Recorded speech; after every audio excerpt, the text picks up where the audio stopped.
இன்னைக்கு வீடியோவில் ஈவினிங் டீக்கு பேர் பண்ணுற மாதிரி ஒரு சூப்பர் கிறிஸ்பியான ஸ்நாக்ஸ் ரெசிபி தாங்க பார்க்க போகிறோம். முட்டைக்கோஸ் பக்கோடா. இந்த சிம்பிள் கிறிஸ்பி ஸ்நாக்ஸ் செய்கிறதுக்கு தேவையான பொருட்கள் என்னென்னு பார்த்துடலாம்.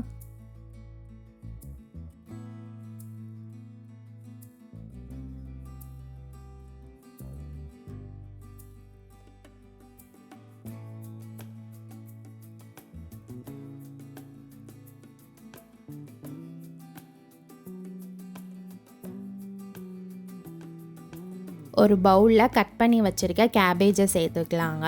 அதுக்கப்புறம் ஆனியன் சேர்த்துக்கலாம். கட் பண்ணி வச்சுருக்க கேப்சிகம் சேர்த்துக்கலாங்க. அதுக்கப்புறம் சாப் பண்ணி வச்சுருக்க இஞ்சி சேர்த்துக்கலாம். அதுக்கப்புறம் கொஞ்சோண்டு ஹிங்கு சேர்த்துக்கலாம், சோம்பு சேர்த்துக்கலாங்க. அதுக்கப்புறம் மசாலா சேர்த்துக்கலாம். நான் காஷ்மீரி மசாலா, சில்லி பவுடர், அதுக்கப்புறம் மஞ்சள் தூள், அப்புறம் இந்த மிக்ஸுக்கு தேவையான அளவு சால்ட்டு சேர்த்து நல்லா கலந்து எடுத்துக்கலாம்.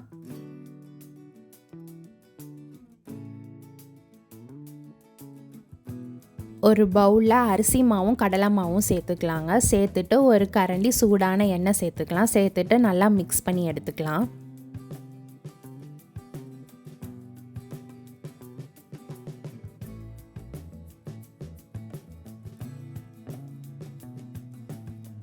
கலந்து வச்சுருக்க அந்த மாவு மிக்சரை முட்டைக்கோஸில் சேர்த்துக்கலாங்க. சேர்த்துட்டு நல்லா பிசைஞ்சு எடுத்துக்கலாம்.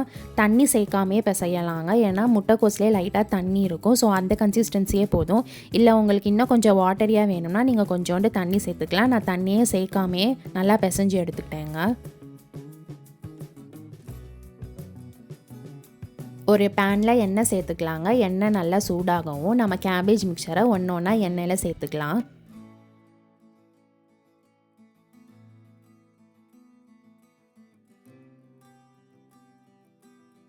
அடுப்பை மீடியம் ஃப்ளேம்லேயே வச்சு நம்ம ஒன்றா ஃப்ரை பண்ணி எடுத்துக்கலாங்க. ரொம்ப ஹை ஃப்ளேமில் வச்சா முட்டைக்கோஸ் சீக்கிரம் கருகிரும். நல்லா ஒரு கோல்டன் ப்ரௌன் வர அளவுக்கு 2 சைடும் ட்விஸ்ட் பண்ணி ஃப்ரை பண்ணி எடுத்துக்கலாங்க.